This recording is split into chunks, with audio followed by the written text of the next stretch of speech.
Bir daha hər vaxtınız xeyir dəyərli izləyicilər. ASTV xəbərin saat 16 buraxılışını təqdim edirik.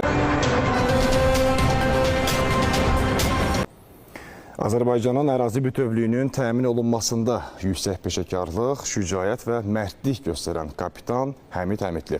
O, xidməti vəzifələrini yerinə yetirərkən fərqlənən hərbi qulluqçulardan biri olub. 2023-cü ildə lokal xarakterli antiterror əməliyyatı zamanı şəhidlik zirvəsinə ucalan qəhrəman zabitin həyat və döyüş yoluna nəzər salaq. Mərdliyi, cəsurluğu, qorxmazlığı və cəsarəti ilə daha çox seçilən Həmid Həmidli Beyləqanda dünyaya göz açmışdı. Cəmşid Naxçıvanski adına hərbi liseyi bitirdikdən sonra Heydər Əliyev adına Azərbaycan Ali Hərbi Məktəbinə qəbul olmuşdu. Tankçı ixtisasına yiyələndikdən sonra silahlı qüvvələrdə xidmətə başlamışdı. Tank taqım komandiri, 6 ay sonra isə xidmətdə fərqləndiyinə görə tank bölüyünün komandiri təyin olunmuşdu. 2019-cu ildə keçirilən ən yaxşı tank bölüyü yarışında bölüyü ilə birgə birinci yeri qazanmışdı. Tabor komandiri və kapitan rütbəsinə dək yüksəlmişdi. Tovuz döyüşləri və 2-ci Qarabağ müharibəsində qəhrəmancasına iştirak etmişdi. Cəsur döyüşçü Füzulinin, Xocavəndin, Cəbrailin azad olunmasına və igidliyə görə medalları ilə təltif edilmişdi. Xocavənddə antiterror əməliyyatı zamanı şəhidlik zirvəsinə yüksəlib.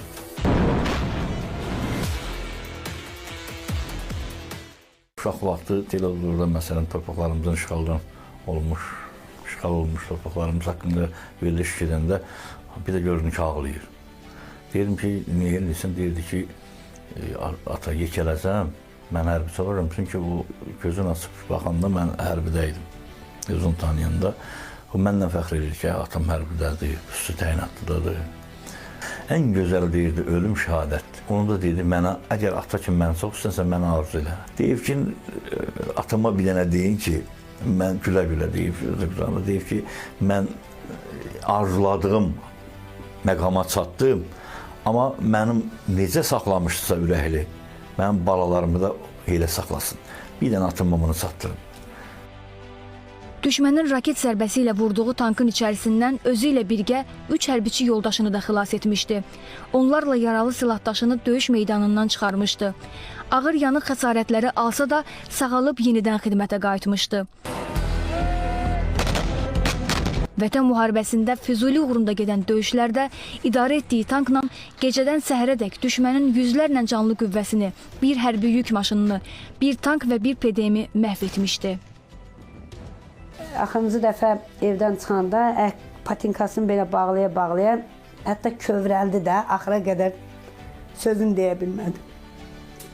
Dedi ki, ana, hamı saymar. Bir dəfə 44 günlük müharibədə o möhkəm, ağır yaralandı, yandı. Oradan da sual verirlər, müsahibə götürürlər. Deyir ki, sən ağır yaralandın, yandın, ən çox nəyə təəssüf hissi keçirdirsən? Belə dayanmadan, heç bir tərəddüd etmədən deyir ki, təəssüf hissi keçirdiyim odur ki, son damla qanım son alınan torpağıma tökülərdi. Həmidin özündən sonra 2 balası vətənə əmanət qalıb.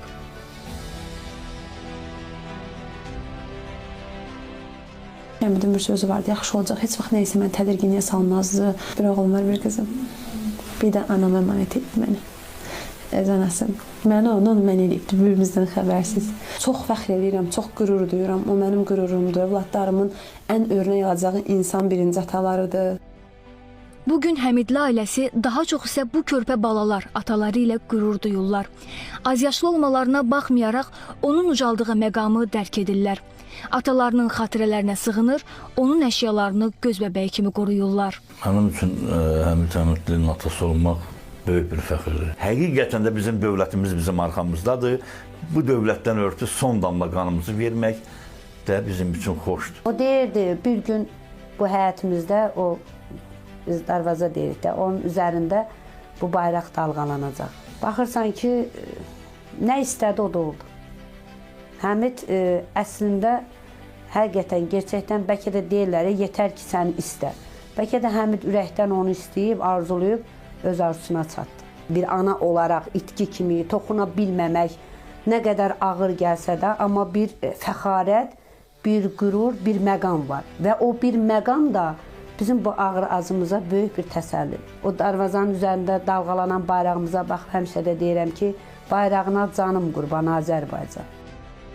İndi Həmidin və bütün şəhidlərimizin yolunda qurban getdiyi üç rəngli bayrağımız azad torpaqlarımızda qürurla dalğalanır. Həmid Həmidli ölümündən sonra Azərbaycan bayrağı vətən uğrunda 3-cü dərəcəli vətənə xidmətə görə orden və medalı ilə təltif edilib. Şamilə Şamil qızı Kamran İsayev, ASTV Xəbər. Bütün şəhidlərimizə Allahdan rəhmət diləyirik.